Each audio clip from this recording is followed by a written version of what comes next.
Let's just switch. Let's just flip them. All right. Time being 7 o'clock, I call to order the September 26th Franklin School Committee meeting. Meetings are recorded by Franklin TV and shown on Comcast Channel 11 and Verizon Channel 29, as well as recorded by Franklin Matters. Any individual who also wishes to record this meeting must notify the chair in accordance with Massachusetts General Law, Chapter 38, Section 20F. All right, first on our agenda, we have our pledge student. Just excuse me one moment. We have Miriam from Keller School. Miriam, if you wouldn't mind coming up to the microphone.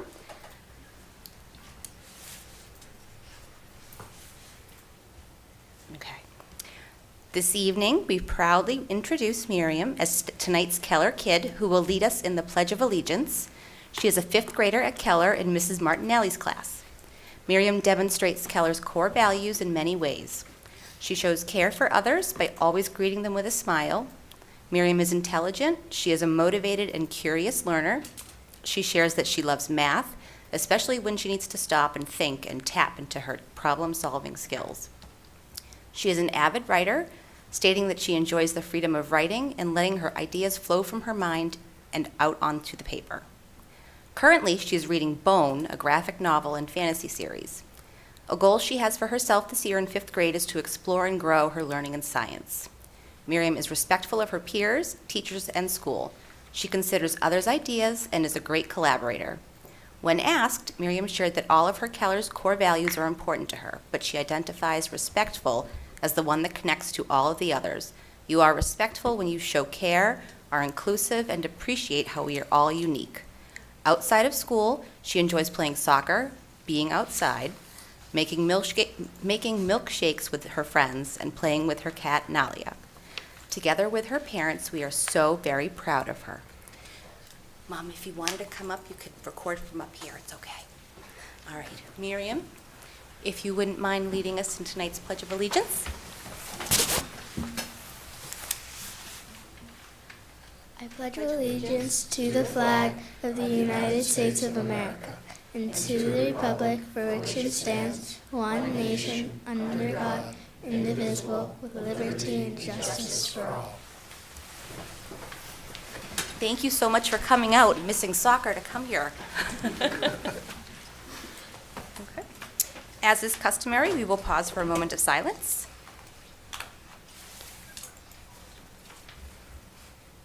Thank you. Review of agenda. Agenda looks okay to everyone? All right. Payment of bills, Mr. McNeil. Bills are in order. All right. Payroll's all set. And this evening, we have 2 of our new student reps with us, Ella and Sawyer, if you guys wanted to take it away. Okay, so we'll start off with some whole school news. So the club fair was held last Thursday, where all the different clubs were able to gain new members for the upcoming year, and it was overall a really successful event. For parents, FHS Curriculum Night will be held this Thursday, September 28th, from 6 to 8 p.m. In student government, 4 freshman officers were elected for the class of 2027, and the representatives were voted on today. FAA Info Night for families of members happens October 4th at 6:30 in the FHS auditorium.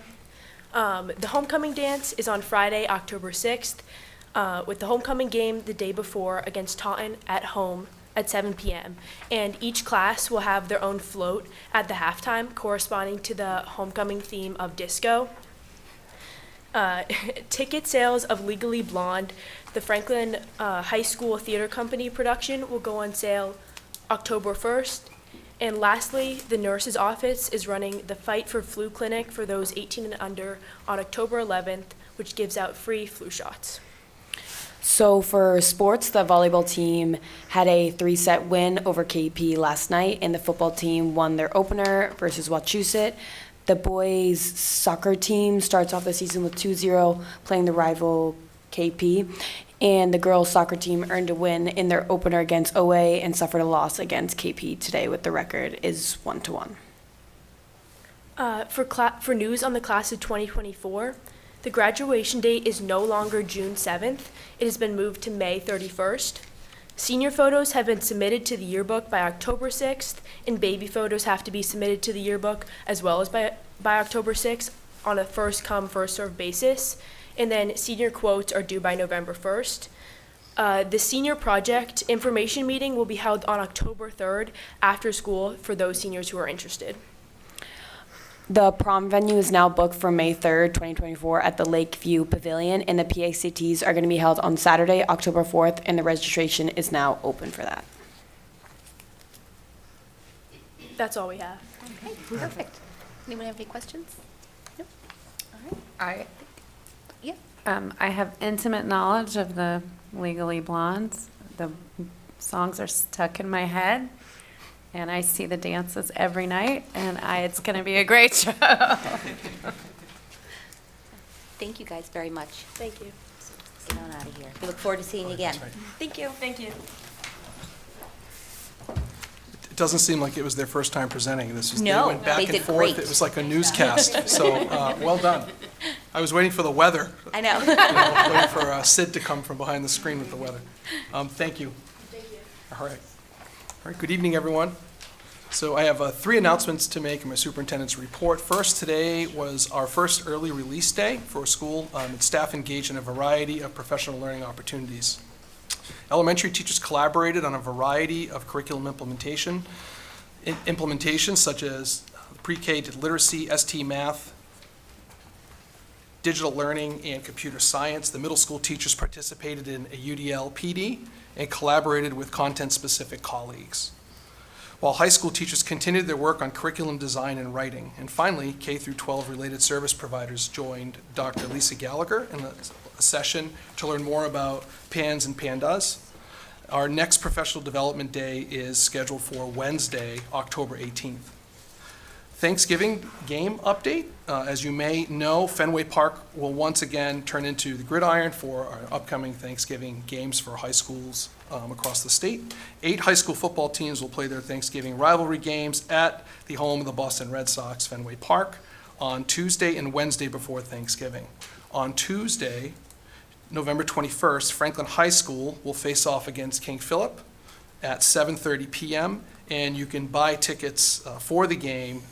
They can be, general admission tickets can be purchased at redsox.com/high school football, and the ticket cost is $20 for the event. Finally, in that same vein, I sent out an email tonight to families regarding fan expectations. It was a reminder on a communication I've sent the past few years regarding just fan expectations. So it went home today, and it talked about really trying to enlist support of our families and our students around reinforcing the expectations we have when folks are at our games. So obviously fan cheering is welcomed when it's done in good taste and contributes to the positive game environment. I then talked about inappropriate chants, excessive jeering, or offensive remarks are not aligned with our values at the Franklin Public Schools. And we're proud to share that the majority of our students have acted appropriately this season, but we felt it was appropriate to send a reminder out just around what those expectations are. And unfortunately, when an individual engages in inappropriate behavior, particularly at an event, it not only represents themselves, but they represent our schools, Franklin High, they represent our district and our town, and often many cases when it comes to these types of events. So we want to enlist our family support to have a pep talk with your children before the game. And finally, you will notice that there was some expectations around middle school and elementary school students. When they are at the game, we welcome that. I think it shows great community spirit, but we ask that they be accompanied by an adult, particularly elementary and middle school students that are at the events.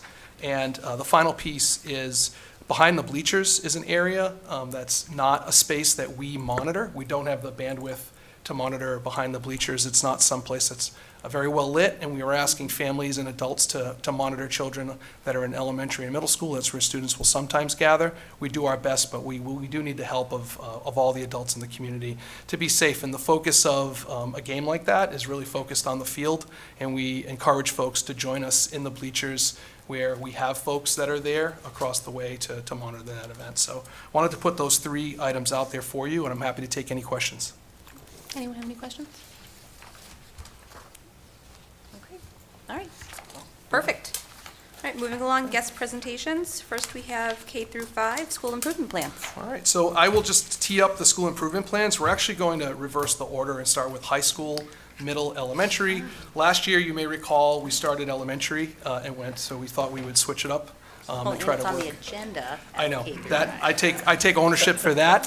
So, But what I thought we would do is, you may recall, last meeting, you approved our district improvement plan, and we talked about how in Franklin, we're fortunate to have administrators and leaders who collaborate and came up with and developed some level-based school improvement plans that support the work, particularly the common learning experiences that we want for students. So tonight, I'm proud to present our group of middle, elementary, and high school leaders to come before you to present the school improvement plans. And first up, I'll invite Mr. Hanna, principal of Franklin High School. He's joined by 2 of his assistant principals, Dr. Maria Weber and Mr. Michael Walsh.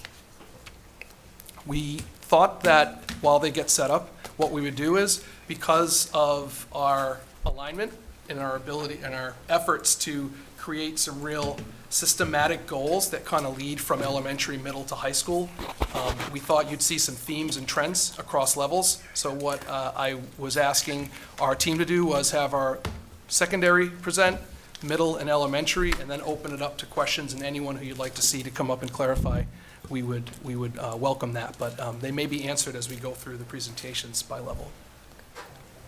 All right, thank you, Mr. Jagir at Central Office. Good evening to the school committee, to the friends at home.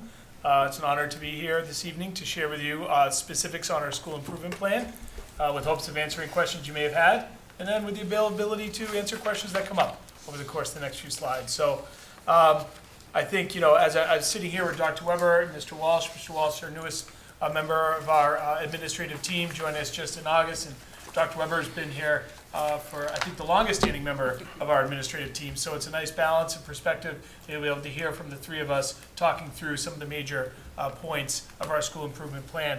And as you see, there's, I'll say like educational jargon, although it's important, vision, core values, theory of action. These are all things that drove us to come up with a summary of, okay, what is it we're going to try to focus our attention on over the course of this school year to really try to help our students grow. And the big idea of a school improvement plan and goal is to make sure that we are creating a safe learning environment for all students to achieve and grow. That's the big idea. We want to see a big difference between September and June. And if we focus on a plan that addresses the needs of our students and staff, we have a much greater chance of getting to that goal. So in terms of the first area, the first strategic objective, number 1, social and emotional well-being of students and staff. We're kind of taking it from 2 perspectives. The first is engaging with SEL. So how do we support our students socially and emotionally? Well, we really need to understand where they are. So creating a series of surveys and screenings, and while taking that data and putting it into a digestible manner. So you'll see on the plan the talks of, okay, how do we know where our students are? What do they need? Then how do we get that information to our staff so that we can actually do something about it? Because it's one thing to have it, it's quite another to make it accessible. Dr. Weber will talk a little bit later on Panorama and how it's actually used at the building level. But to give you an idea of the investment the schools put into Panorama, it really is taking the information that we're seeing in these screenings, seeing in these surveys, seeing in student performance, and putting it in a position where we're able to make adjustments around where our students are.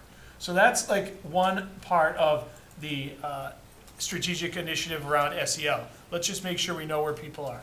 The second part is like, all right, what are we doing with it?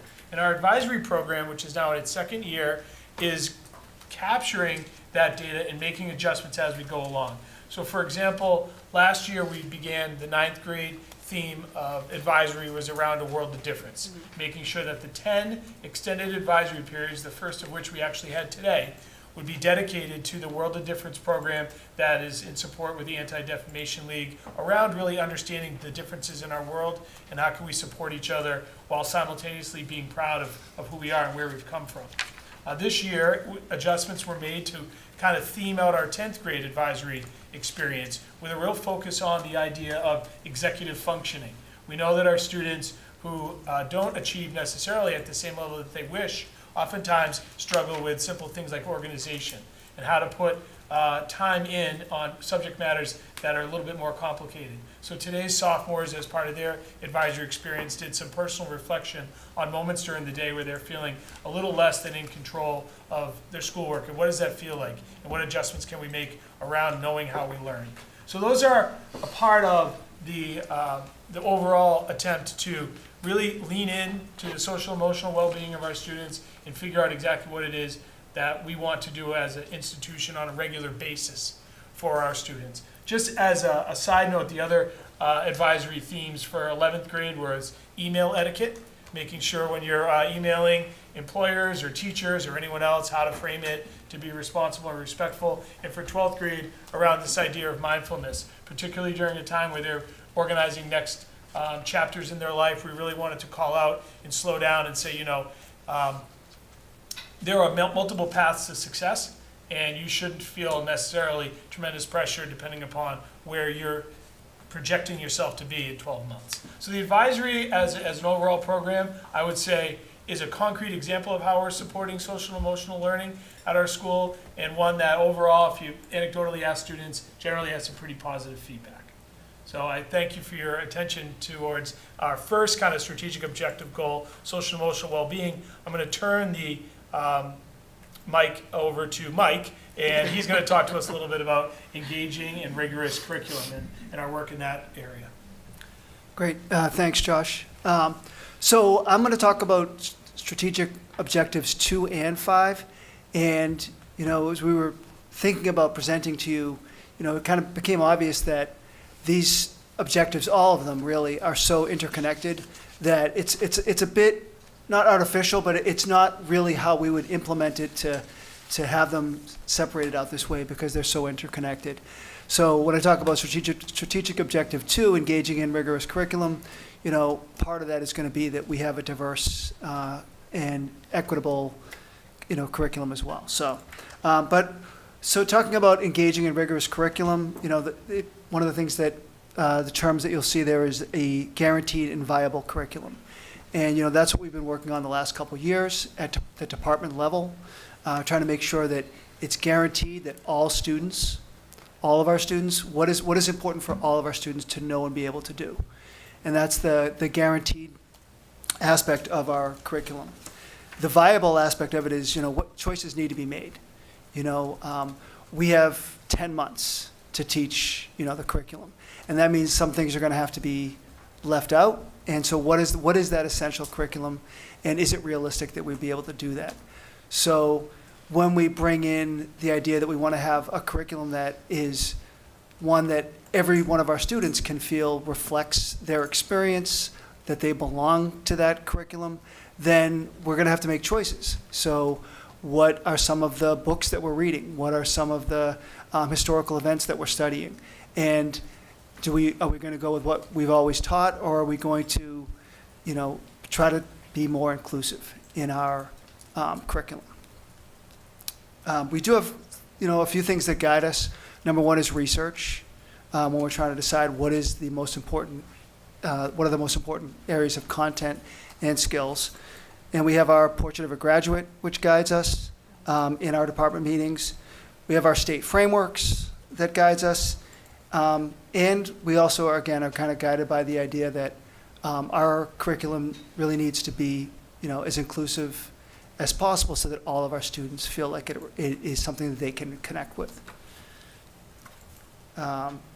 I'm not going to talk too much about engagement, although just because I know that Dr. Weber's going to talk about that, but it is really we're focusing on engagement this year in our classrooms, like a laser beam. We're asking teachers to really think about how can they make sure that their students are engaged, because the research shows that if a student is not engaged, if they are not invested, then learning is going to be a lot more difficult for them.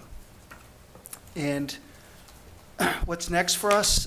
We are working this year on completing our units of study, and we're going to try to make sure that one of the goals is that all of our units of study would be public facing, that teachers, parents, students would be able to see what is our essential, guaranteed and viable curriculum. And then after that, we'll really turn our attention to the trying to make sure that our assessments, and again, Dr. Weber is going to talk about this, but not only are there choices for students, but that all of our assessments are rigorous. And how do we, build more rigorous assessments? So those will be some of the things that we'll be focusing on this year. Thanks. Thanks, Mr. Walsh. Moving down into the next strategic area of focus, which is strategic objective number 3, is high-quality instruction, specifically with the acronym UDL, which I think you were made familiar with our district improvement plan. So Dr. Weber, if you could talk to us a little bit about what focus points we have for our instruction for this school year. Great, thanks. So I think you've noticed that we all keep referring to each other and going back to that theme of these are really connected goals, which is great because it's moving us forward in the right direction holistically. So to dive a little bit deeper in the parts of the curriculum that are focused on incorporating these UDL practices. So this using UDL as a framework for the way that we design and implement our lessons really integrates students' choice and voice, and it really helps them understand the why, and we think that that is what's going to engage them and get them really excited about learning. So that's been will be our underlying theme over the course of this year, and the way that we will kind of monitor and promote and support that is we're still learning ourselves as administrators and directors and department heads who are kind of overseeing this work, but we're very purposeful in spending some of our professional development time focusing on what these things actually look like in a classroom setting and in lesson planning. Another thing that we are working on this year to support this initiative is we've created collaborative learning groups. And what is different about this year is instead of just having time for people to work within their departments, we've created these groups so that the different departments can work with across disciplines and also with different levels of experience. So by bringing everybody together and giving them specific time to strategize and see what works and doesn't work is really, I think, going to promote this this framework and this engagement by students, which is our theme that we're hoping for. So that, I think, is the part of this initiative that really focuses on the academic piece of learning. Now, the social emotional piece, as though we know that they're all connected, but we are very purposeful in our IST teams, our instructional support teams. You may be familiar with them. They're comprised of an administrator, so an assistant principal, a school adjustment counselor, guidance counselors, nurses if they can make it, and hopefully this year we're integrating our district social worker as well.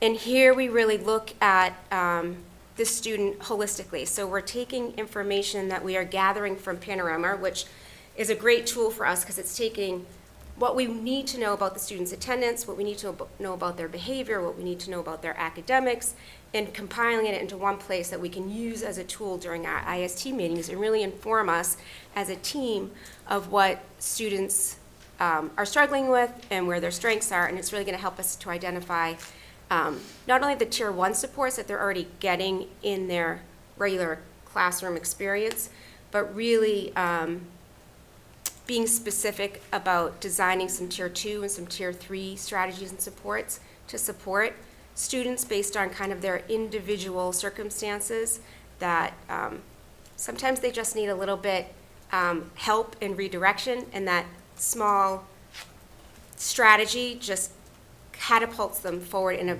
positive and a productive way. And a lot of that work comes through our conversations, our anecdotal conversations in IST from the different perspectives that each of these people bring to the team, and then the support of the data behind it that we're seeing as Panorama will provide that for us. So that, we think, will really help us create sort of a repository of these strategies and supports that we can add and integrate into Panorama and hopefully grow and develop things that we can use to support students. Thank you, Dr. Weber. And finally, our last strategic objective is effective two-way communication to support student learning. We obviously want to continue to use the same mechanisms we've had for communication. I think our FHS newsletter is helpful from a standpoint of like, here are the dates and times that you need to know for the upcoming weeks and months. Our Franklin High School PCC meets regularly, although sadly not as well attended as we would like, but we do open the door for open communication. We've started a new trend where we'll have a little coffee hour as well as an evening session to see if people are maybe a bit more apt to come in the morning. Our Franklin High School School Council, which meets to review our handbook and other policy adjustments that may need to occur at the high school level. And I think, this is the one for me. People are so busy. Having standing meetings doesn't always bring the folks in, but if I and the rest of our team spend time at events, at social gatherings, and being open and listening, and a perfect example is Thursday night with our curriculum evening. We're really looking forward to seeing folks and getting, a couple of years removed from COVID allows, I think, for some communication to occur that's helpful and we're supportive. And that's already something I felt this school year, and we're looking to build upon that. So I think when it comes to two-way communication, it's us sitting here today saying we're open. We want to constantly have accessibility through email, any informal events, but we also would informally love to hear what you have to say around town. So those are our big communication goals. And I think we're, at this point, that's our summary of our SIP, and we'll be turning it over, I think, to the middle school. Is that correct? Yes. Middle school is next. All right. Yes. So thanks, and we'll have a chance to answer questions later in the evening. Thank you so much. Thank you. Next up, we have Mr. Craig Williams is joining us, Remington Middle School Principal, and Lizzie Morrison, the principal at Annie Sullivan Middle School, will be here presenting. Miss Motti could not be here tonight. She is sick, and she could not make it. I'm confident in you two to present middle school. I think we can do it. We got it. Yes. All right, well, thank you for having us here. We have divided up our strategic objectives to talk about as well. Some will be repetitive, as we do have the larger goals consistent across grade levels. But for the first one, social emotional well-being of students and staff, we have three main goals within this category. One is to look at screening, monitoring, and communicating SEL needs and progress of students. We're using Panorama to do that. Our first kind of to-do with Panorama is to personalize it to Franklin and to the middle level because it is a K-12 tool that's being used. We're also hoping to, and we did last year, implement the Panorama survey to students to get some more data. But we're also adding in advisory check-ins. Our 6th grade team at Annie Sullivan has been doing this for a little while. Just a quick check-in in the morning, first period of the day, how are we doing? And sometimes things pop up. If I had a really bad night, I'd like to talk to someone, or I'm just having a bad day, give me a pass for a little bit until I pull it together. So that's another way to collect some data.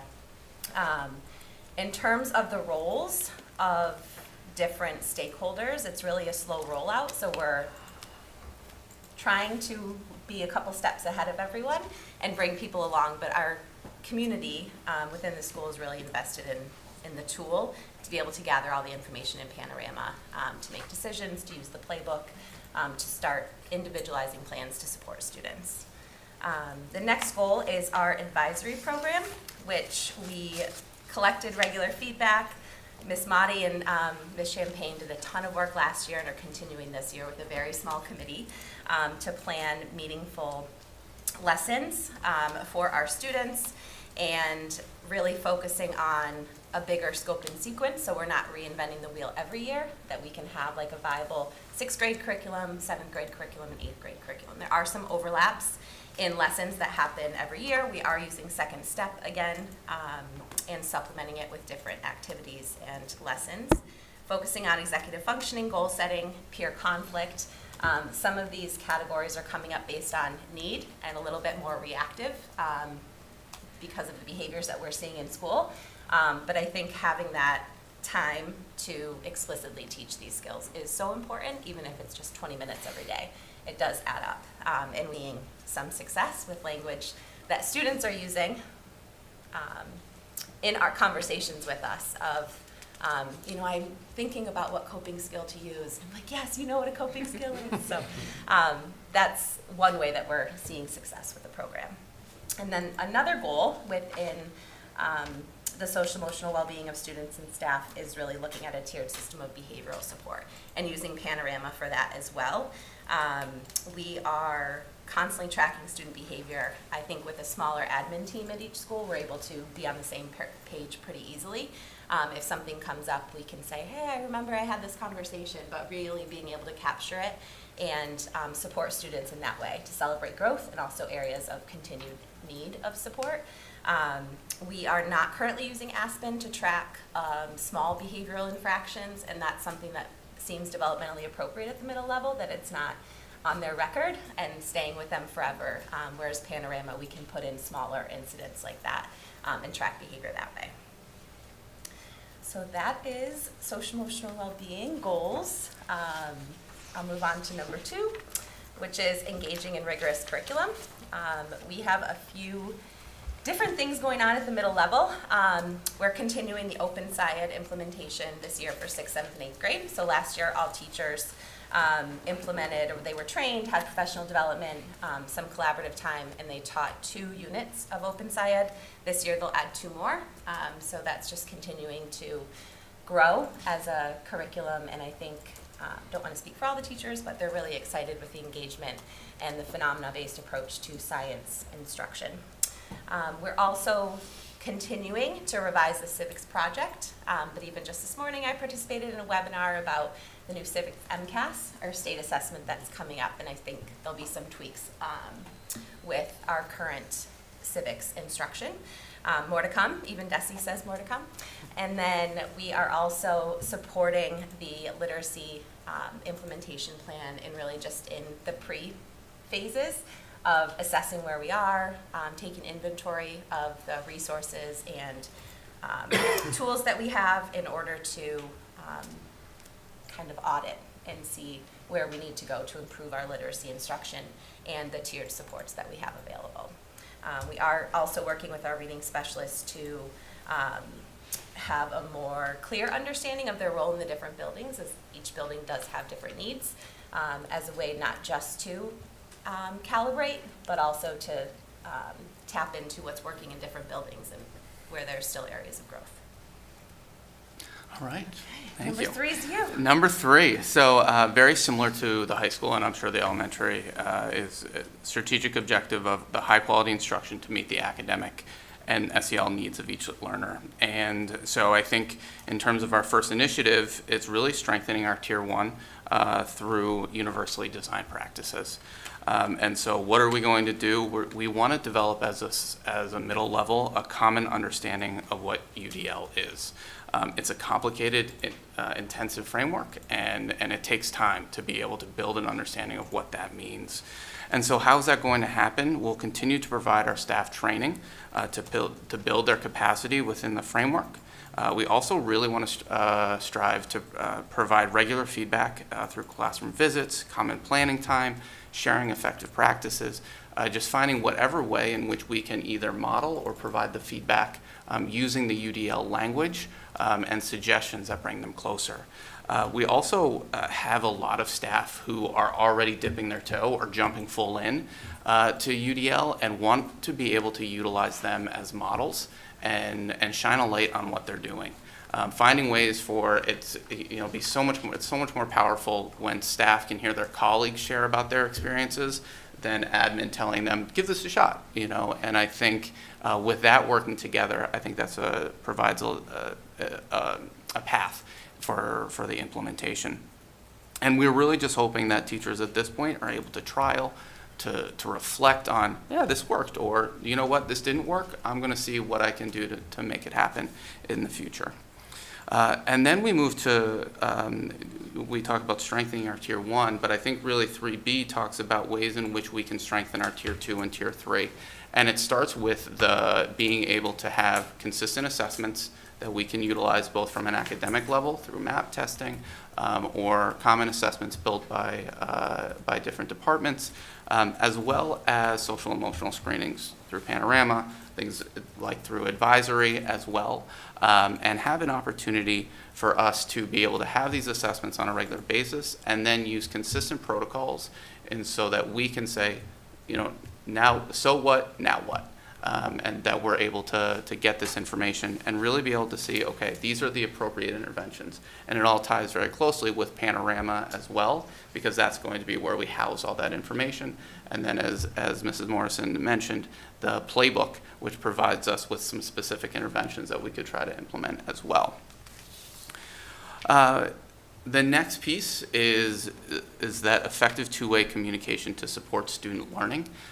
There is going to be a comprehensive school facilities assessment, which will obviously take the lead of the district office on that front, and participate as best as we can. But then really looking for ways in which we can strengthen partnerships through various school-based teams and initiatives.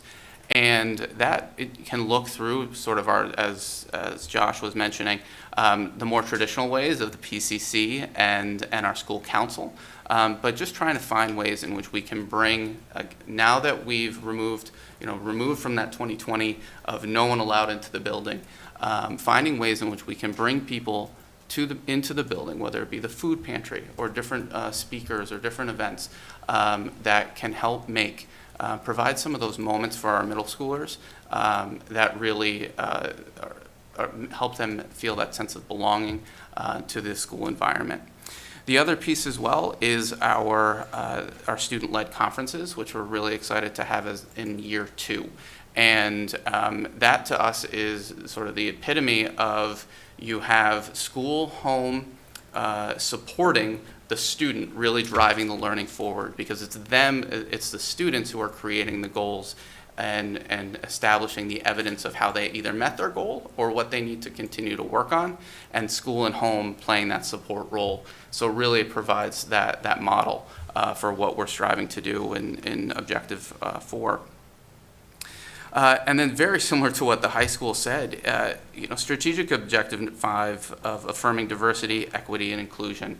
If we do all the things that we're mentioning in 1 through 4, that's a byproduct of what we're striving to do and creating those universally designed practices, the inclusive practices, and being explicit of letting students know we see you, we care about you, and we want you to be here. And so we're really striving to make that happen. We're excited as well to continue our relationship with ADL, the World of Difference. Applications went out this past week, so we're excited to see, as well as to, again, finding ways in which we can empower our middle schoolers to make that change when we talk about inclusion, having our students be the ones who are the driving force behind that.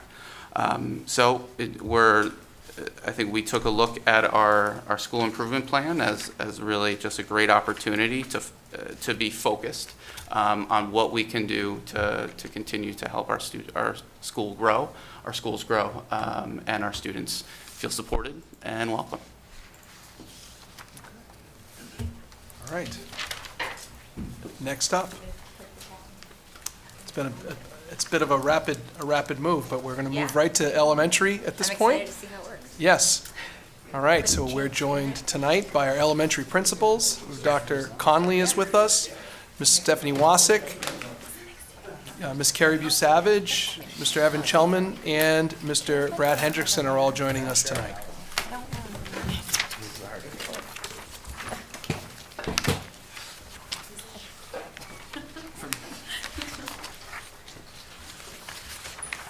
Hello, I'm Saravi Connolly, and I'm at Kennedy Elementary School.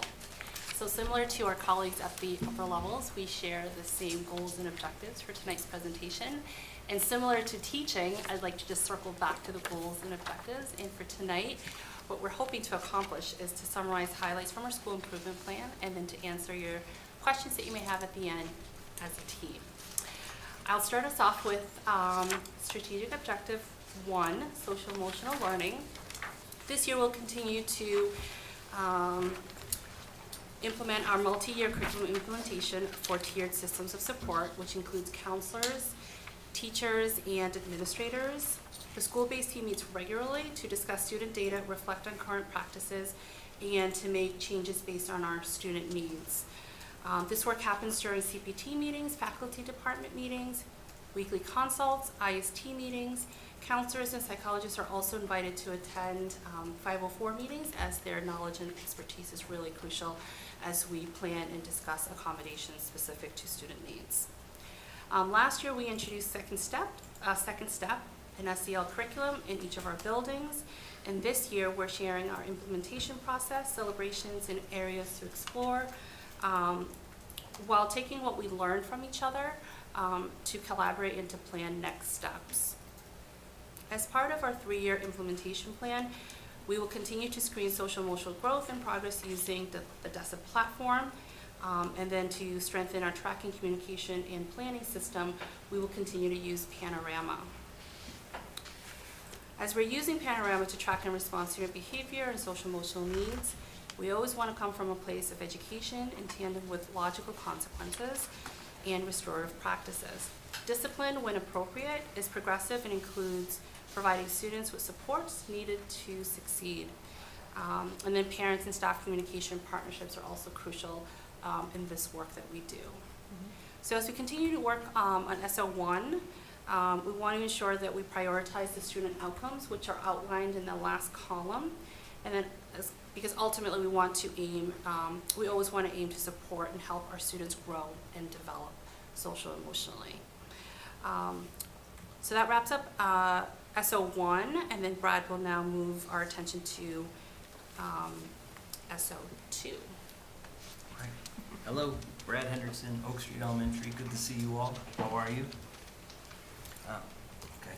Great, how are you? I thought I established how this works. Sorry. Hi, Brad. I'm going to talk about strategic objective number 2, engaging rigorous curricula. But thank you, Dr. Connolly, for leading us off. We're excited to have core programs in literacy and math for all students, for all teachers across all elementary schools. So we have equitable access to high-quality resources. Within that, I'd say the big priority for us, like you've heard it a lot with like UDL and where we are, I'd say engagement is like our North Star. Since we have these curricula, how are we going to support students to access it, engage with the curricula, but still hold the integrity of the programs that we're investing in? In literacy, we're just getting started. We just started this year. It's a long road ahead. Big thank you to the literacy specialists that are boots on the ground, moving this process forward, supporting teachers, and also like learning alongside them as we go through. Basically, our plan for right now is how do we support teachers to just understand the technical side of, okay, what are the resources we have? What does it look like to, have more routines and structures using all these resources? And there's a lot in there that they have to be able to decide and prioritize and pace. And that takes time, and you got to go through it. So that's the big place where we are now. And then there's PD. We started with PD last year to roll out the program. We started at the beginning of the year this year as well, and it'll be ongoing throughout the year. As we get more familiar with the technical side of it, continue to push on the more adaptive side of like, why are we making these changes? Why are we asking students to think about and do things in a way that's different and that's based on research and best practice. In terms of math, another big shout out to the math specialists for their rollout of IM over the past few years. I've been really excited about just where we see math instruction. And so one big piece that we're working on, I think they spoke about it last spring, they're really looking at the intervention side, tier 2, tier 3, and they're continuing to enhance those practices to make sure all students are getting, whether it's a quick hit or targeted instruction to move their practice forward. And then for tier 1, we're really looking at the math language routines. This is a support for student language development to build mathematical concepts. A lot of the things you'll hear about IM is very language heavy, which it is, and there's a lot of pieces to it. That being said, that can be a strength as well, and I think every day they have the math warm-up is in there, and this is a routine that students use consistently and teachers build off it every day, using similar language, key terms, sentence starters. So even students that may struggle with language and development or specific areas of mathematics, it's routinized in a way that helps them to develop these skills along with the mathematical concepts. And so, that's something that we're going to continue to hone and work on, and I think also can build some of that engagement as well. And then the last piece is ST Math. I think Mr. Jagir mentioned this earlier. We had PD today, so all the teachers in elementary school were in Oak Street Horseman today, sharing practice, learning from each other, learning from ST Math as well around changes that have been made and updates to the program and how to use the platform effectively. Thank you. Thank you, Brad. Pass it over to Evan. Hello, good evening. My name is Evan Chalman. I'm the principal at Parmenter. And I would say just what Mr. Williams and Dr. Weber said. Thank you. No, I'm kidding. So there's more to it, but you can really see the thread that's going on. So number 3, high quality instruction to meet the academic and SEL needs of each learner. Pretty much starting off here, you'll notice that a lot of the verbs that we used have continue, develop, refine. I know that a couple weeks ago, Superintendent Jagir talked a lot about focus, and so we actually are quite intentional about those verbs, right? That instead of a mile wide and an inch deep, that we strive to stay with purpose on certain topics and certain strategies, certain initiatives that we know are important. Some of these they're mindsets, they're not just initiatives. So for instance, moving into UDL, Universal Design for Learning, that's something that we have been dabbling with at the elementary level. We actually kicked off the year with a presentation by Novak Education as an entire district and had a lot of UDL strategies modeled for us, right? The idea that even tonight, right, each one of you might be thinking, man, I hope this is definitely recorded, I'm gonna watch it later. Somebody might be thinking, I wish I had this script I could follow along with. Some of you might be thinking, I wish I had somebody to talk to about this right now, right? So that we digest information in different ways. So we're really working to strengthen our Tier 1 instruction and building teachers' capacity, to strengthen that and to use the UDL. So as far as how we're doing that, through our common planning times and at staff meetings during modeling, and talking about different practices during our instructional support teams, and then obviously professional development as well. So moving into the multi-tiered system of support piece of strategic objective number 3. Starting with even something as simple as intentional scheduling, right? So while we're not like middle school and high school that have certain classes taught by certain teachers, right? We are careful to take a look at the way we set up a day because we want to make sure that all the right professionals that we have in the building for our students have access to those students throughout the day. So if we were to teach math K to 5 at the same time, then those math interventions, they wouldn't be able to happen across all 6 grade levels. So if you look at some of the schedules that we've created, some of the academic content during a day, it's like cascading throughout the day to make sure that our OT, PT, our speech and language pathologists, our interventionists, our specialists, our ELD all have access to students at the right time. And so in that way we can create a much more purposeful, personalized education where it's needed, right? And then as far as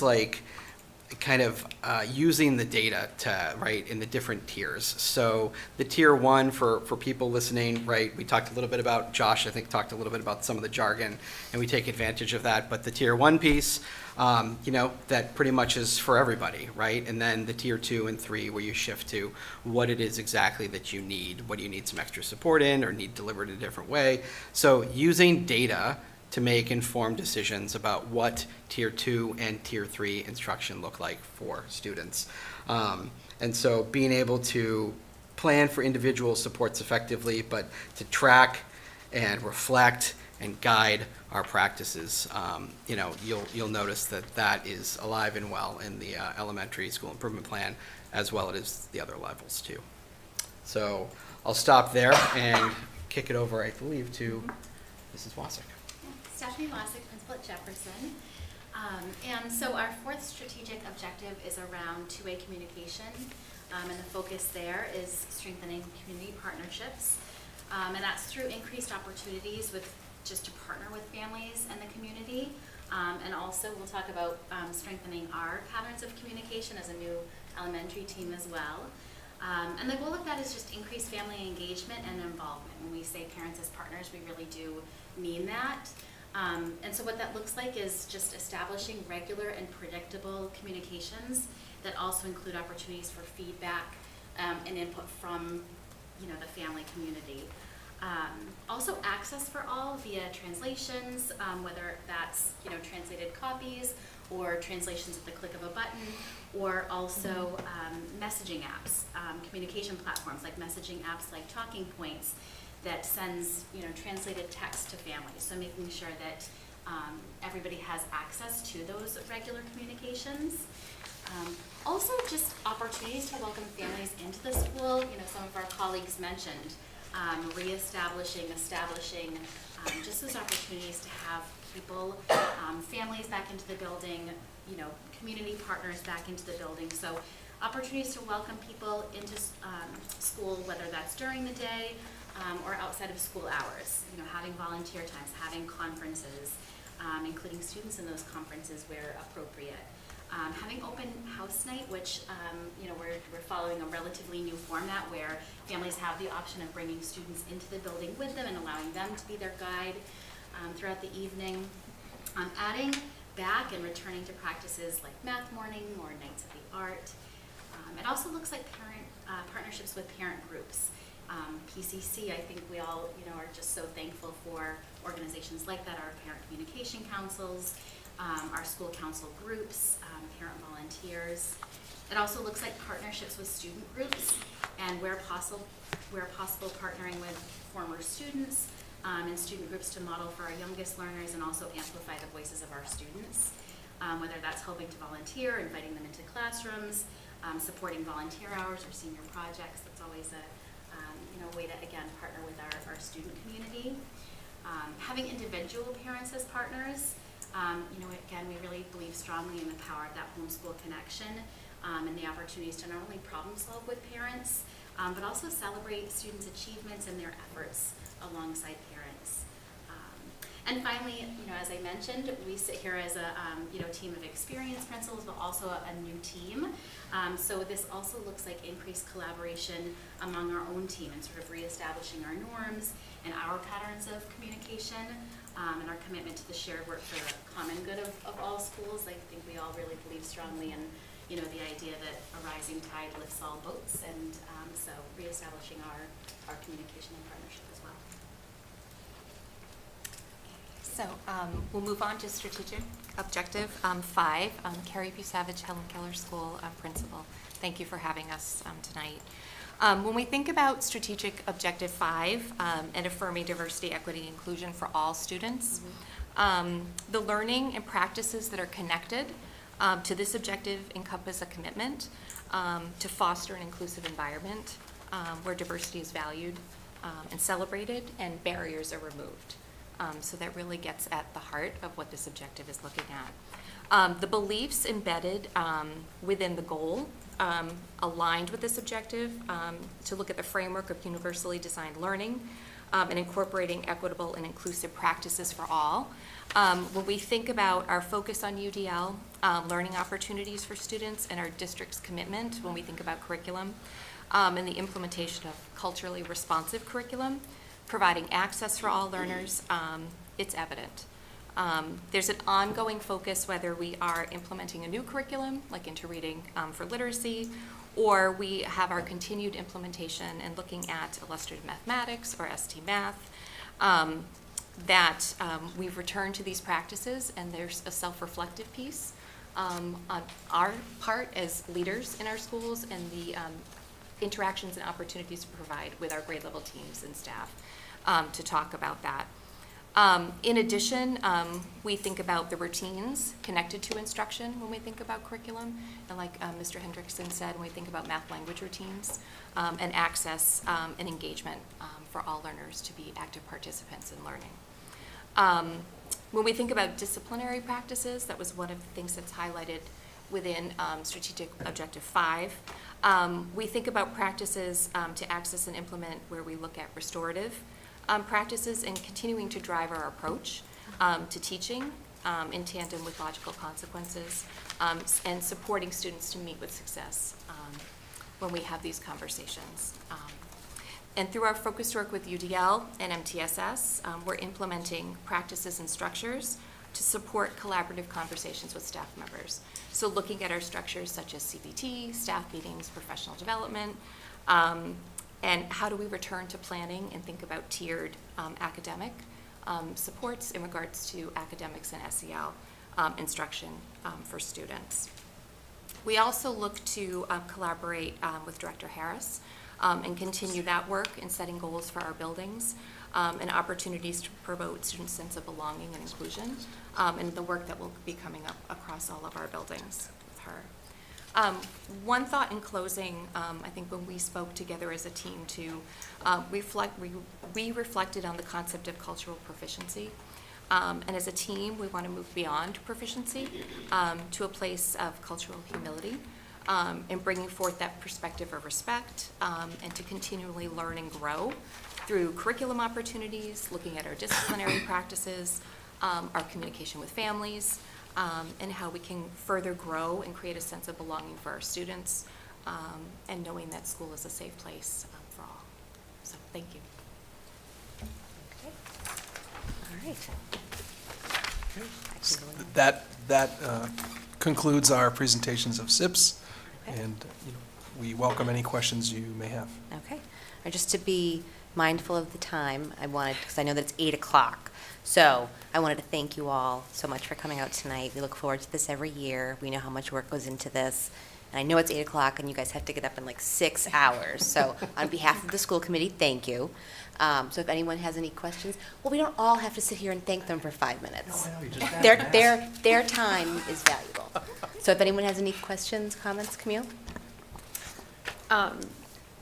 Time was when each one of these administrators would have separate goals. And I just love that it's not only across schools at the same level, but up and down vertically too. Because it's impossible for one person to make a huge difference, and then it shows the collaboration. So that it's so clear that the goals are the same.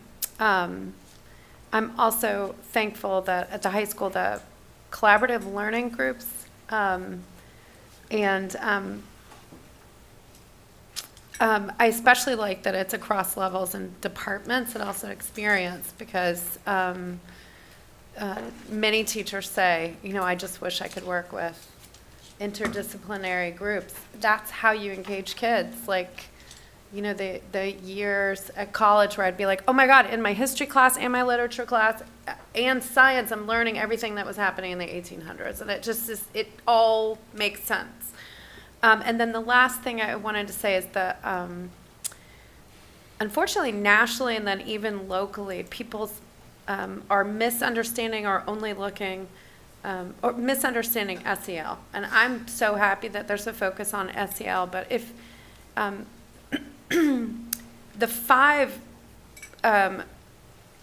the CASEL 5, which are 5 big skills, which are self-awareness, self-management, social awareness, relationship skills, and responsible decision-making. These are all soft skills that are needed in the workplace. And it is wrong. It is irresponsible not to focus on these for our kids.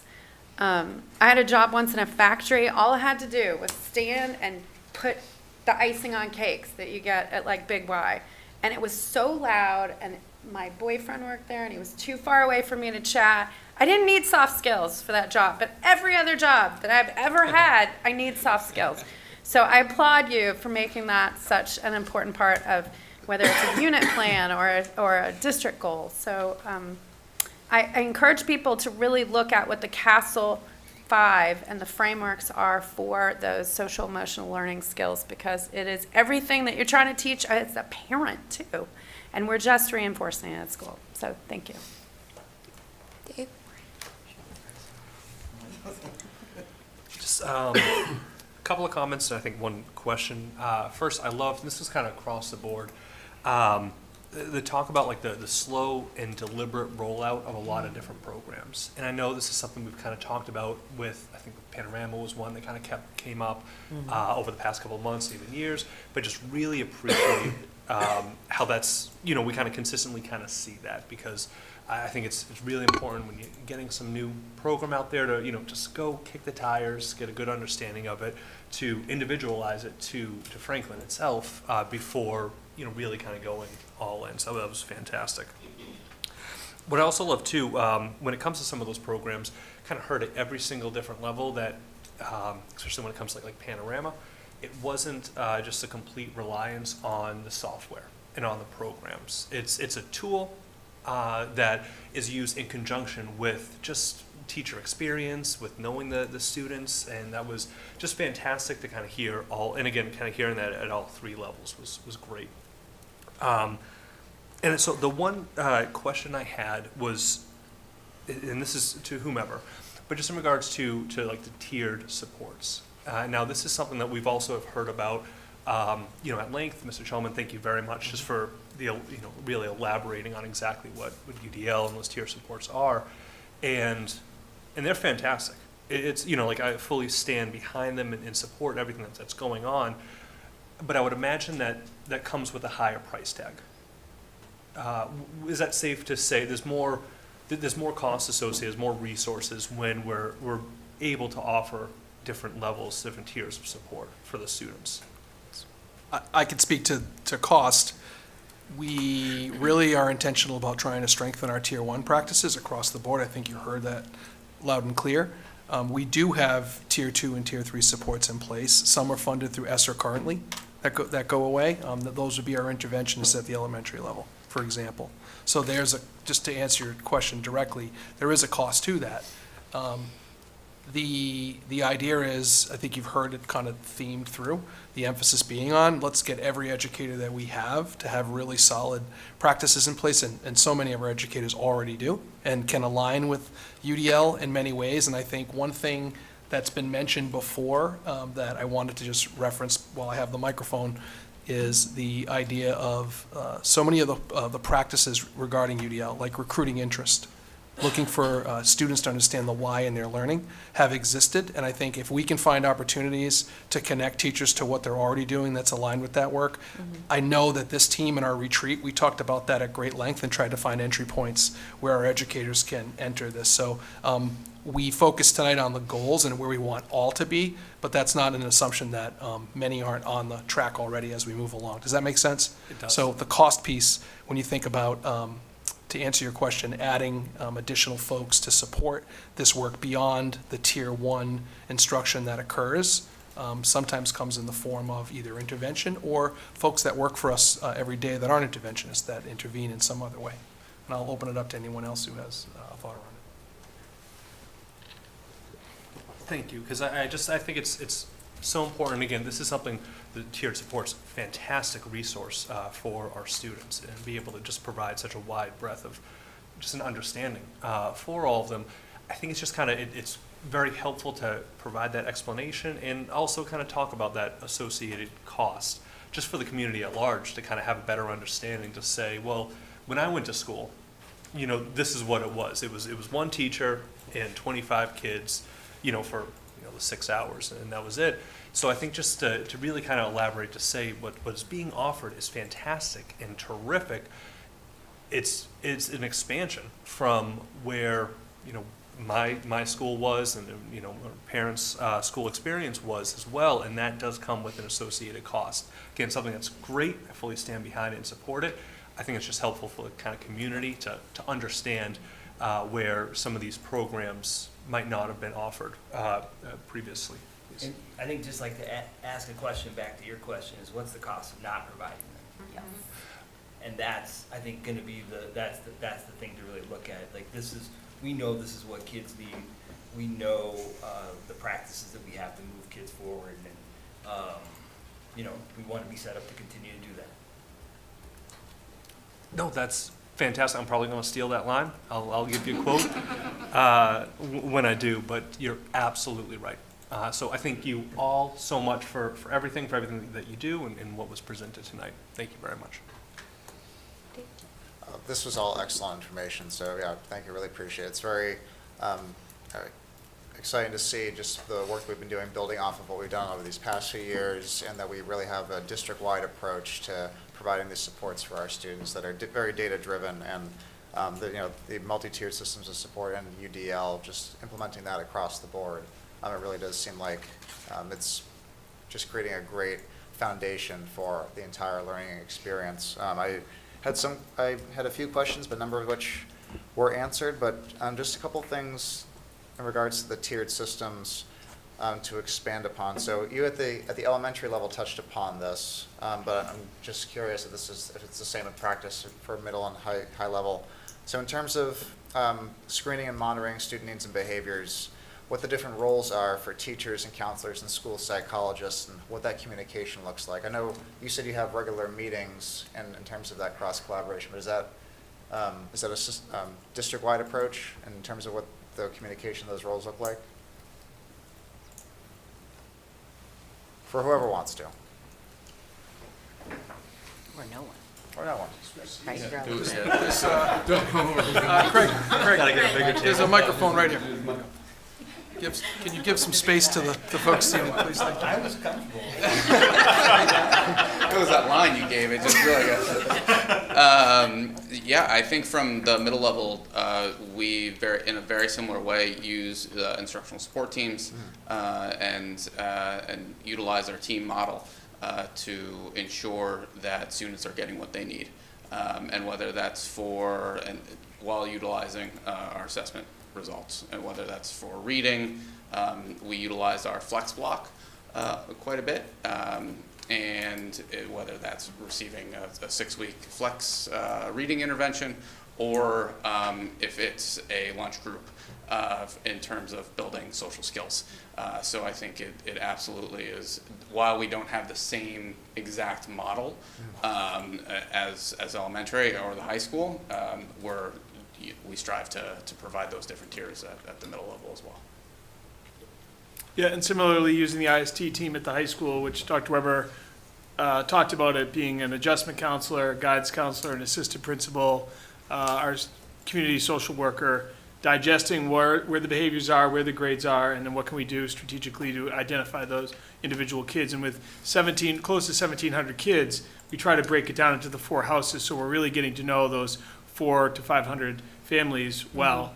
But it takes those meetings that they're coming together once every about week and a half to digest anything on the radar, and that's where Panorama comes in. It can kind of give you a dashboard heads up as to any patterns that are occurring, and then we can reorganize as a school and come up with solutions in our schedule to allow for students additional support throughout their school day, and not asking them necessarily to gather it outside of school.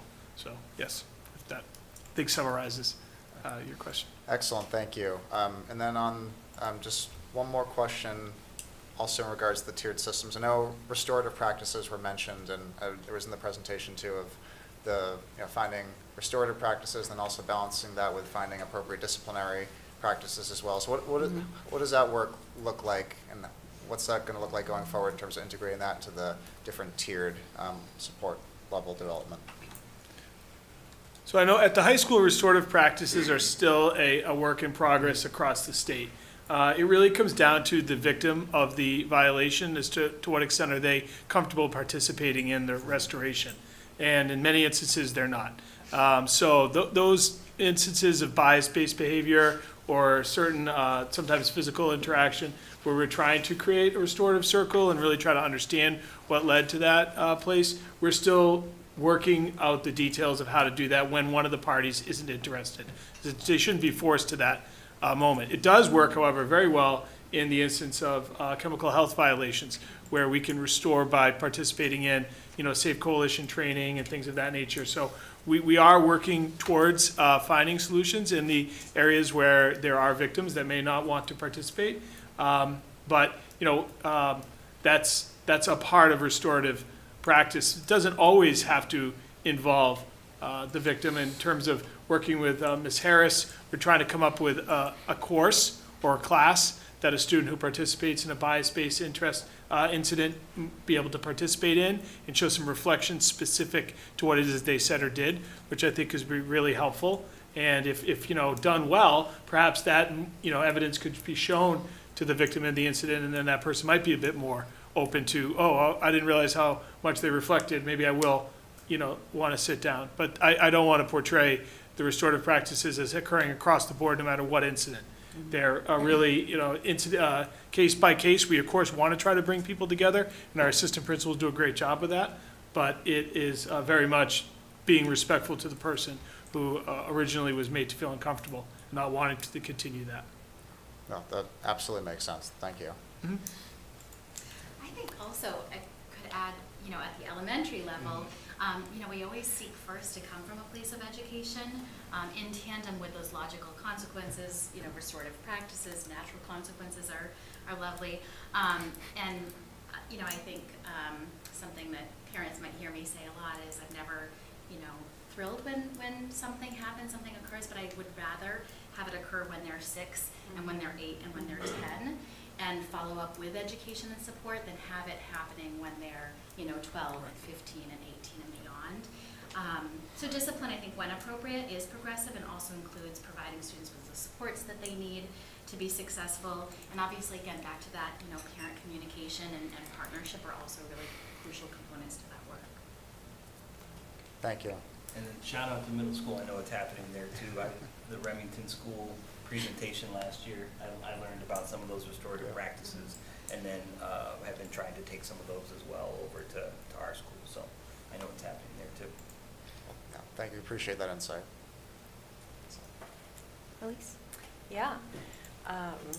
So thank you. To follow up on the restorative practices piece, because we just ended on that. So I had asked about that at the last meeting, looking at the district improvement plan, and then so expected to see it in the SIPs. And I can see it clearly in the high school plan. Thank you, Mr. Hanna, for elaborating on that a little bit. It looks like in the elementary, so in strategic objective 1B, the action step is to build staff understanding of restorative practices. And, right. I know. I just can't find it. I got it. I wrote it, but I can't find it. Okay. Yeah, number 3. So I guess just sort of like the language of that sounds a little bit not measurable, build understanding. But I can understand that's an action step, and then the anticipated outcome, so I guess it's that first bullet there, right? And then when you're presenting in objective 5, Ms. Bruce-Savage mentioned restorative practices, but it's not in there, and I feel like it could fit in there. Also, that third bullet at the end of strategic objective number 5 and the anticipated outcomes isn't done. And I'm like, ooh, is that restorative practices? Share practices between schools that have helped in. It's a cliffhanger. I know. I can't wait. I'm intrigued. This is definitely an engagement strategy. We're just trying to get me hooked on strategic objective number 5. So I guess it's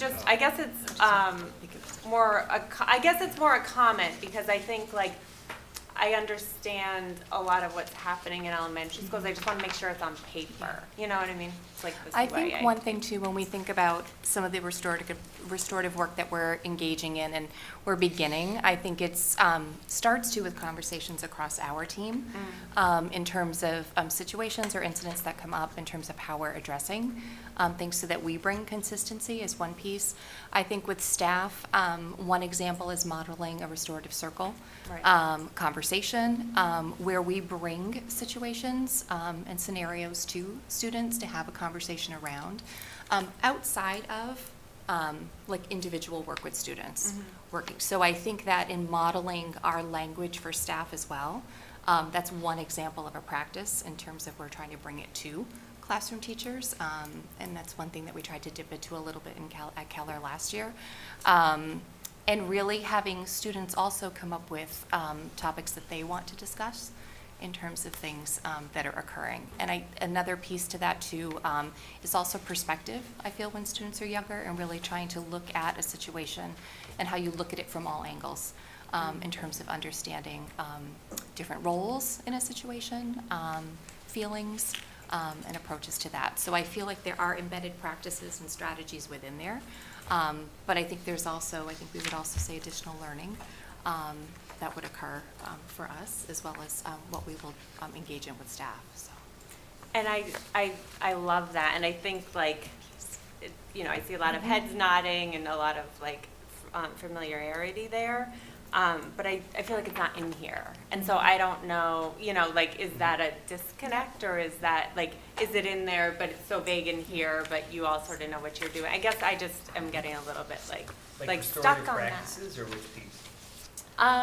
Yeah, so I think part of it is like restorative practices, like the actual term, like on paper, in like a more comprehensive way. But also I think like looking at this, it's like so consequence-based. But like when you're talking a lot about, you're talking about circles, which is proactive. You're talking about other proactive strategies about engagement and communication and social emotional learning and all these other things that are like so proactive and really make a difference.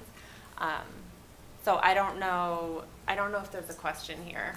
I think we're a little, I think in elementary school, I think we're maybe a little further down there, and so maybe it should be a little clearer, but I think, we're still teaching, that every mistake is a chance to learn, right? Totally. And so Yeah. I think that's what we're trying to capture with like the reflections that we have students do after something like who did it impact, who and where do I need to go to start to make things better? And I think that is something we do a lot of. But yeah, I think that's good feedback, just to have it a little bit clearer. Yeah, I just wonder, are we voting on this? We are. We are, okay. Do you know what I mean? Yeah, like I feel like you're all walking the walk, and is it capture? And obviously we can't have everything that all our schools are doing on these pieces of paper, but I do think that's a big piece at all levels, really. Because in the middle school, all right, so in the middle school one, so it looks like 1B is the place where it lives. So in the middle school, the action steps, all right, so here, again, it looks like heavily consequence-based. And I guess it's the same question for middle school, as far as like the proactive side of things. Like, is it just, I guess, am I just like being dense here? Like, is this just focused on sort of the consequence side of things? I feel like when we talk about tiered systems, that includes proactive strategies too.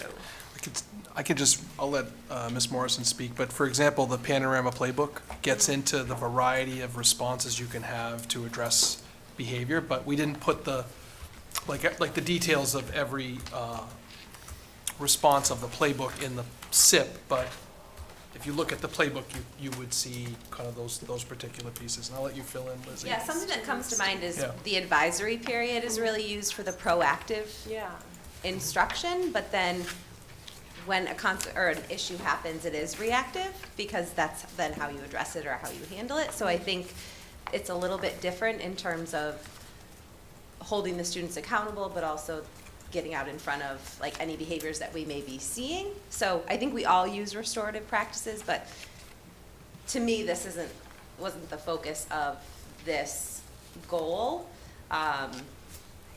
It's just me. I think I'm just being like, I think we're just looking at it differently. But yeah.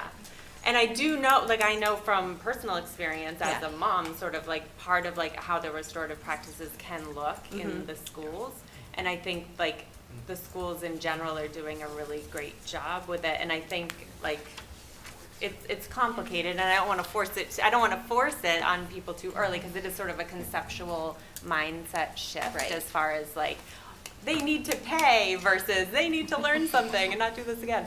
Yeah, and I think restorative practices was heavier in last year's SIP, as we were wrapping our heads around it and Okay. getting it up and running a little bit more. I think the focus of this is really then where do these behaviors fall in this tiered system? And then what supports do we have?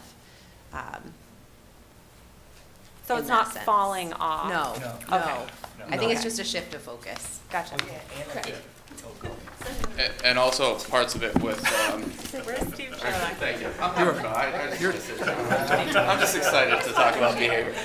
I think when you look too at, in terms of like strategic objective 3 with meeting the SEL needs, when you talk UDL instruction and engagement, you're looking at ways in which you can help students with self-regulation, and which is huge, especially at the middle level in terms of kind of when we see a lot of these behavioral incidents happen. So I think, the proactive is put through, and the promotion of those positive behaviors are put through UDL, put through our advisory, and then we're articulating more clearly an understanding of when a unexpected behavior happens. This is what we'll do for a tier 1 situation. This is what we'll do for a tier 2. And that includes a variety of responses. Mm-hmm. It could be that restorative piece, it could be that, or an educational component as well. And then also could be as with, when you talk a Panorama Playbook, it also includes what's the follow-up intervention that you put into place as well. Is it then a lunch group that occurs? Is it then a social stories for students? That our school psychologists might provide for them. So, just thinking of that, all encapsulates. I think when you talk restorative, but just in a more, I think in some ways it provides a little more specifics of what we're looking to do. Gotcha, okay, gotcha. I just wanted to, conceptualize the proactive pieces, like that community building and all that SEL, that other stuff. Okay, that's helpful. I do think it's worth being stuck on it for a minute, and I thank you for being patient with me, because we, even just today, got another email from a family that had been on the side.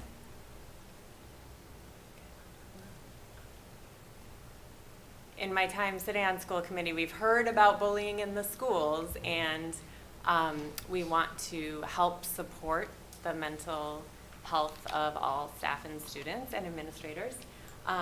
And part of that obviously is the proactive, and part of that is sort of responding and learning and moving forward. Okay. So I do have a couple more, I'm sorry. So, and this might be a question for Dr. Rogers. We heard about, we've been hearing about illustrative math. We've got the new ELA curriculum this year, Open SciEd, the civics. Is there a list or a cycle of projected areas of, curriculum that are, coming up? Is there going to be a lull where you could take a year or two off from the committees, or is it just? That would be lovely. That's actually an outcome of the district improvement plan and strategic objective number 2. Oh. So that's the goal for this year. Hooray. Yeah. That's exciting. Okay. And I just want to acknowledge all the administrators in this room, and thank you for all your service so far in this current role you're in. And I know that many of you have held positions in other districts. I do think that just for curiosity, but also to give some context, if you're in your first year or 2 of your current role, can you raise your hand? Okay, thanks. And if you have a new assistant principal or an open assistant principal position right now, can you raise your hand? Okay, thanks. I think it's just helpful for us to remember that when, there's been so much work done with administrators in the past, handful of years on such amazing, restorative practices and so many other things. And it's good to just sort of remind ourselves that there's some new people in these positions, and we're so glad and lucky to have you here, and so grateful for that. And we just want to, all of us remember, and central office remember, that these things that we did a couple years ago, we might need to do again, and sort of keep repeating if it's good stuff. So thank you for that. And the last thing, Bernstein and Callahan, you really, and Brad, you really set us up for this one. So the cost of not providing tiered supports, actually, it links back to Camille's story about working in a factory, right? So you know, when we were young, the jobs were really different. The whole scene of employment and careers in our society was completely different, right? So now we have AI. Now we have robots that can probably put frosting on cakes. I'm sorry about that. And It's you fine, know, I quit after a week. all the jobs, all those jobs that we used to need humans to do, and now we can literally have machines do those jobs. And so the jobs that machines can't do are the jobs where we have to get along with others, and the jobs where we have to be self-aware, and we have to self-regulate our behavior, and we have to problem solve like really tricky things, and collaborate, and all those really hard things. And so that's why education looks different now than it used to, and that's why the funding education looks different now than it used to. And that's why we put together our portrait of a graduate, so that we're always reminding ourselves and always looking towards that, because our society has changed, and we're preparing this younger generation for our society. Megan? So, yeah, thank you for your presentation. And I'm glad to hear about the focus on, SEL and engagement with the students. And about being aware of all facets, what makes up a whole student. Using tools like, the panorama, unified messaging and approach, and collaborations with teams, that shines through really well. And I know I mentioned this last time too, but like the always learning thing, like what works, what doesn't work, what's successful, what's not, and adapting to all that. So, thanks very much. My turn. In the middle school, you had mentioned continue implementation of student-led conferences. Did you receive feedback from families last year? How they went, if they wanted them to continue? Just curious. Yeah.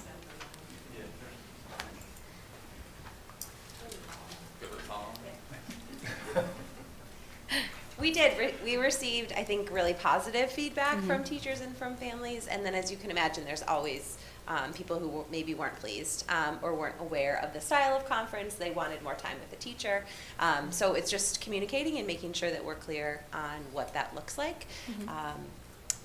Yeah, I think trying to have the balance of, in the fall and November, we're having the teacher-led conferences, and then in the spring having the student-led, which I think provides that balance, especially kind of for our sixth graders who families are coming into middle school and really want to hear like, how's my kid doing in these first couple of months? And then have an opportunity to, in the spring, be able to tell that whole story. I think we're excited to have the opportunity to do, I think we introduced it last year and to our staff in about January, February, so they did not have a lot of the time to be able to prepare and have like a full scope of the year. And so I think it will be a great chance for them to be able to do that as well. So. Okay, thank you. Don't go anywhere. This might apply to you too. Okay. All right, next one. So in strategic objective 1B, for all of them, it talks about what is this specific? Providing bullying, civil rights, and Title IX education to staff and education to students, parents, guardians. How does the updated bullying policy, procedural safeguards of victims, and updated civil rights policies fit into this? I know that the school committee worked really hard on updating all of that in our last term, so I just wanted to see how that was being implemented at the high school, middle school, elementary school. Everybody jump at It's once. part of the mandated training Yeah. for staff to go through all of those policies and to sign off, and we provide time to do that. At the middle level, I know we do our handbook meetings, which are on the calendar for us to highlight some changes that have come because of change of policy. So we'll go over bullying, Title IX violations, civil rights, all of those things. I think it's just developmentally appropriate what the students understand about their behaviors and how that could cross a line into these major violations. Okay. And it's all, if I may, through the chair. It's also discussed in advisory. It's part of the advisory lessons as well at the middle and the high school levels. And then for the parent training, on Thursday evening at 7 p.m., we are going to have a training through MARC, which is the MARC is the Massachusetts Regression Reduction Center with Dr. Elizabeth Engler, who will do a presentation virtually on Zoom regarding how to raise kids in this crazy time post-COVID with bullying, social issues, social media, and et cetera, et cetera, et cetera. And I do realize there's a conflict with the high school back-to-school night. We are recording it, and I will send out the recording on Friday morning. Perfect. To all staff and families. All right, great. Through the chair. Yes. We also conducted an administrative training at our recent A-team meeting, which was facilitated by our attorney that supports the district in Title IX investigatory strategies and civil rights. Okay, perfect. Thank you very much. All right. Thank you guys so very much. Have a great night. Go, get. Thank you, everyone. Thank you. Now you only have like 5.5 hours of sleep, so have a great night. All right. Moving along, Mr. Jagir. Okay. Discussion action items. Okay, for approval, I recommend approval of the K-5 school improvement plans as discussed. Okay. Is there a motion to approve the K-5 school improvement plans as detailed? So moved. Is there a second? Second. All right, discussion, questions? Of course, Mr. Callahan? Yes. One of them that was getting some live updates. Was that at the middle school level? Elementary level. Elementary. And that was Elementary. at the elementary, okay. So are we going to be voting kind of as amended live? Mr. Hendrickson's here Oh, to comment. All right. Oh, you thought you could go. 5's good. I'm good on 5. Look at the support, the whole team Oh, came Lord. back with What's the, what was the live update? 1B, oh, did we get rid of, I think we got rid of that one. You want to know about the 5 one? I was just curious, I know that there was some live updates being Yep, done so that one during you can just Ms. take Soap's questioning.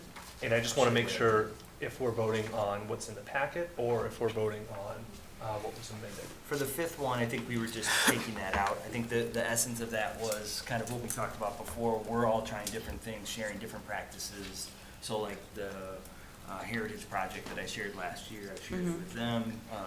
Stephanie's doing another project that's having like students come together and just like talk about issues, and so she's sharing that with us. I think that's what we were trying to get to, but I didn't finish the thought. So we'll just kind of take that piece out. What I did add was in 1B, is this it? Yeah, 1B, the first bullet on anticipated outcomes. Students will use a process to reflect on behaviors and the resulting impact on others using restorative practices with the guidance of adults. That's it. Thank you. Awesome, thank you very much. Then if I could just make a motion to amend, or are we just voting on that live update? We got one thing that was in the packet, and we got one thing that was just done now, which I appreciate, and I just want to make sure that what we're voting on is the updated one, the reflection language. Yeah, I don't think the first one passed. This is You make a motion through the chair?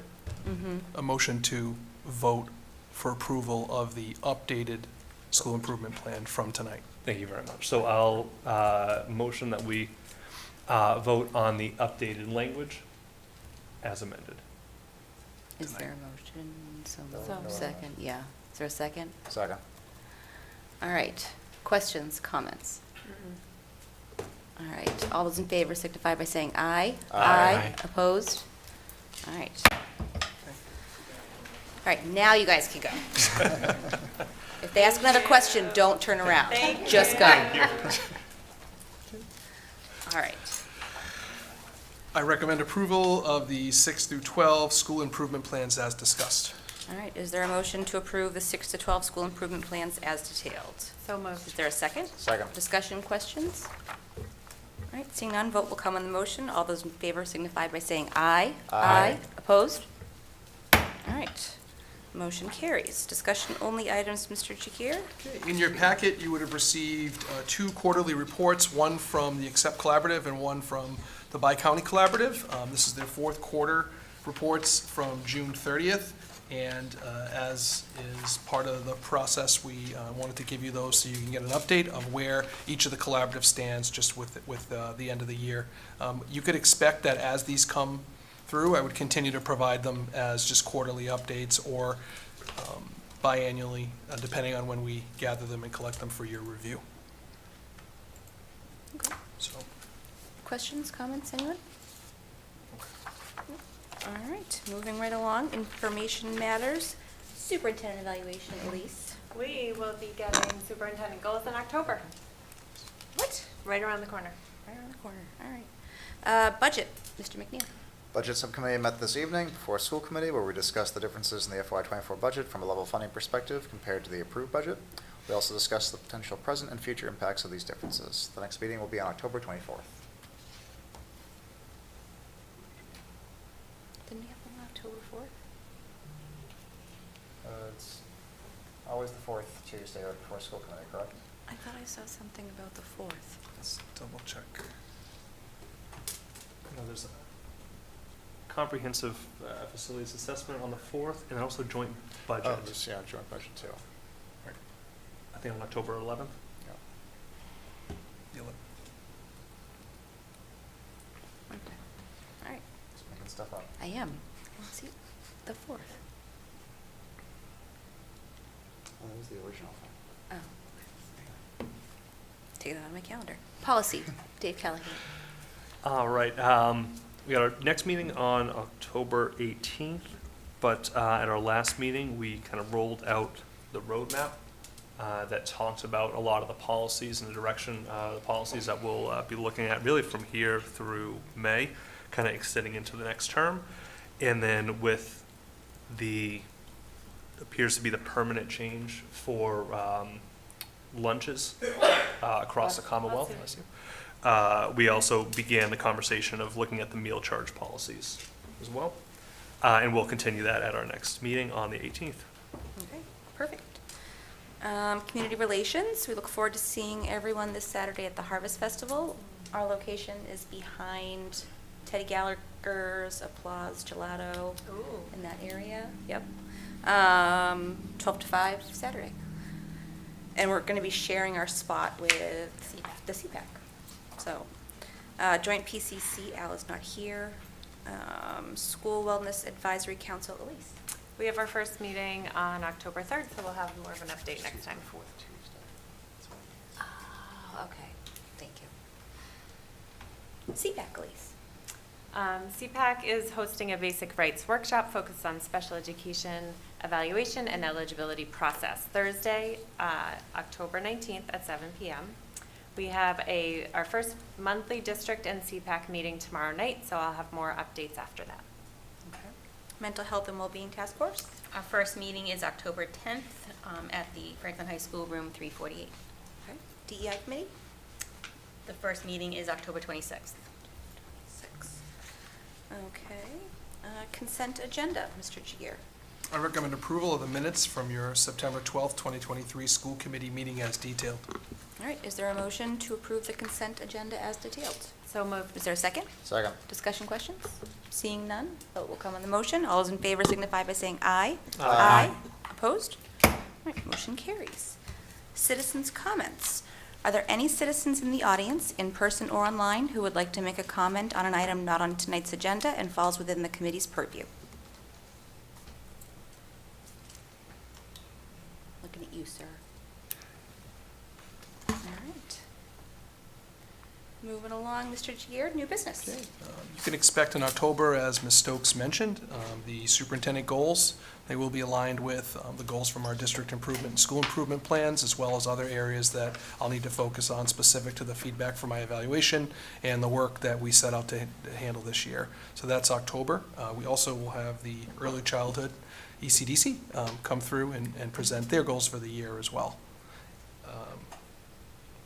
And some other procedural pieces that we'll cover. Okay, perfect.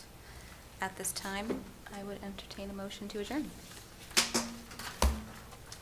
So moved. Is there a second? Second. All right, vote will come on the motion. All those in favor signify by saying aye. Aye. Opposed? All right, meeting is adjourned. Thank you, everyone. Thank you.